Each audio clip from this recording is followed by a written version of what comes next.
This one time I fell in love with an American man. Do you want to talk about it? It's been long enough.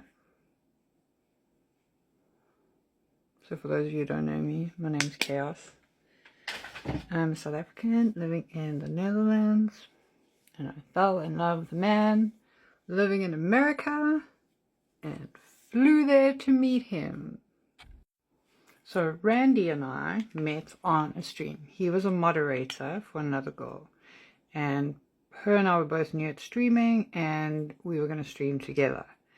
But when it was time for us to box up, I couldn't get hold of her. And he explained why she wouldn't be available anymore to stream. So she wasn't going to be around to stream anymore. So he was like, well, if you still need a moderator. And I was like, well, I actually do. And I'd spent some time teaching him how to moderate all the things that I'd known that I'd picked up as I'd gone along. So that's how it started. He became a moderator for me, and he was like new on the app, so he was really loyal to me because I was the only one he moderated for and hung out with, whatever, which I really enjoyed. I liked that because on the apps, everybody's busy on there, everyone's got other people, you know, there's not one person focused on one person and has that kind of support. And he was always available. The work that he did, even during working hours, some of the time, he was able to still mod for me and hang out with me and that kind of thing. So Randy used to spend hours in my stream, and also quite a bit of money. He used to spoil me quite a bit as well. We spent a lot of time getting to know each other on streams and then exchanged information and would also speak offline. So if we weren't me streaming and him moderating for me, we would be texting each other on another app.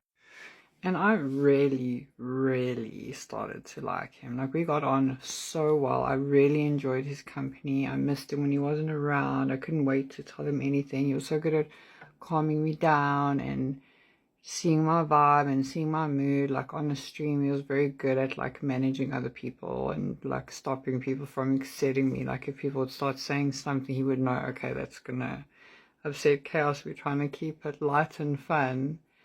So he was really good at that, and that was nice to have someone that like seemed to see me and know me so well and like notice before I said anything, just by my behavior, my facial expressions, what was bothering me. So with all that, eventually things started getting romantic, and I was like, but hang on a second, what is your status? Like, what's your relationship status? So he told me that he was split but living with his ex. They were breaking up, or they'd broken up and they were living together, and they'd decided that they've tried everything to make it work, but because of financial reasons they were still living together. I also need to say that I'm not okay with people cheating or going behind people's backs or home wrecking or anything like that. I believe you need to leave a relationship before you start a new one. I don't think it's okay to start another relationship while you're currently in a relationship. And I made that very clear to him. I don't want to be the other woman, none of that. And he assured me that no, they split. It's just because it's so expensive in the state that they're staying in. They're temporarily staying together, but it won't be for long. There's a few months left on the house, and then they can like go their separate ways. So my gut had been telling me that something was a bit off about his story, but I just was so happy and enjoying everything that I just left it. Every now and then there would be something that would like bother me. And then eventually he sent me a picture of him in bed. And first the bedding looked exactly like mine, so it was like a bit of a weird thing because her and I obviously have the same taste. And then I realized it's her bed. He's still sleeping in the same bed as her. So I called him out on it, and I'm like, dude, are you guys actually broken up? So he was like, yes, they're broken up. They're just still sleeping in the same bed. And I was like, no, I'm not comfortable with this. I don't want to speak to you anymore. Like, let me know once you've like moved out. So he's like, okay. He doesn't want to lose me. He's going to move into his office and he's going to move out. And he did. He moved into his office and we were on video calls all the time. So it's not like he was like secretly climbing. Oh, I don't know, because we're also in different time zones. But anyway, that's not the point of the story. So eventually he moved states, like drove for, I don't know, almost 2 days to a new state, to a new place.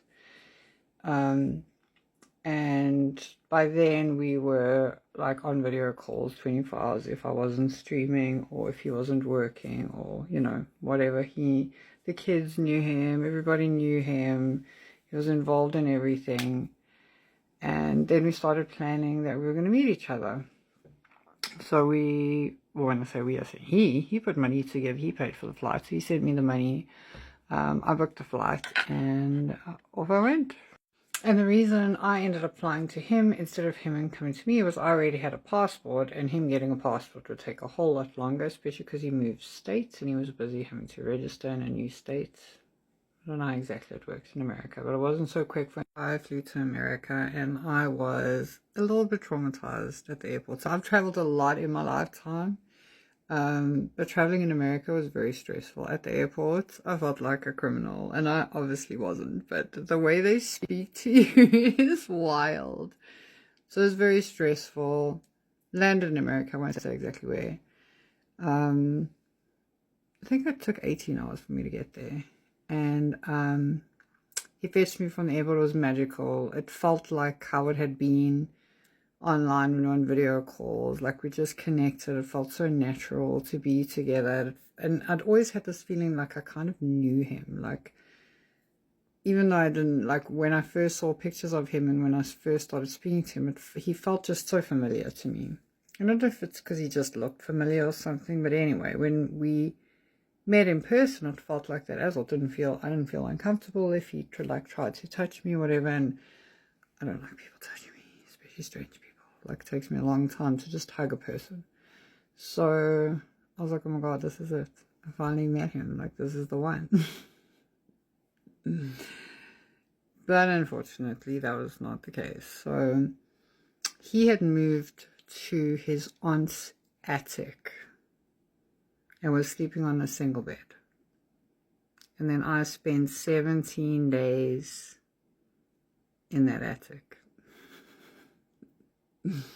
with him and his aunt, because he was also a homebody and never left the house. So the first 2 nights were a mixture of really awesome and really crap. The only reason it was really crap was because I was so badly jet lagged. Oh my god. He fetched me from the airport. We had a couple of hours drive from the airport to his house. And I just slept in the car. I'd gotten so sick on the plane as well. Like, really, really sick. I don't travel well. I love traveling, but I don't travel well. So anyway, so the first 2 days I was mostly like in bed and recovering and trying to feel better. And he took me to a really nice pub dinner. The food was amazing. The service was great. The person was so friendly that served us. It was really special. Those first 2 days were really, really awesome. When did it start going wrong? So he got sick. He got man flu. And he had a runny nose and a cough and a sinus infection and blah, blah, blah. And apparently this man does not get sick and could not handle it. And when I say he couldn't handle it, I mean he drove himself to urgent care and didn't have health insurance. They had to pay, I think, like $85 to get seen by a doctor because he had man flu. And he'd been complaining and coughing and moaning and making weird noises behind me in bed and clearing his sinus cavity next to me, and I cannot handle certain sounds, and he knew that about me from the beginning, like. But when he got sick, he just turned into a child, and we were all sick at the same time. His aunt and I both had exactly the same symptoms, and we were doing perfectly fine. We were planning on making chicken soup and getting the things to make chicken soup so we could feel a bit better. It's not the end of the world. But he acted so dramatic and cried and moaned. He was sitting like, and I was like, oh my god, I couldn't handle it. So that's when things started, you know. And then starting to speak to his aunt and getting to know him. Her and I obviously spent a lot of time together, and she started telling me about him. Then one day he came home and he was annoyed with us because we hadn't made dinner or done anything about dinner. And it was weird for me because when I was coming to America, because I'm a single mom, right?